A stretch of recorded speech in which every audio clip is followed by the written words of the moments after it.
You ask Tiger to solve. This deals with linear equations with one unknown. The final result is I equals -13. Let's solve it step by step. Simplify the expression. Group like terms. Simplify the arithmetic. Group all constants on the right side of the equation. Add 13 to both sides. Simplify the arithmetic.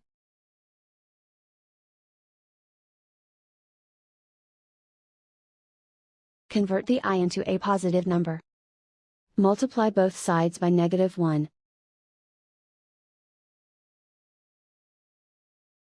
Remove the ones. Simplify the arithmetic. And so the final result is I equals -13.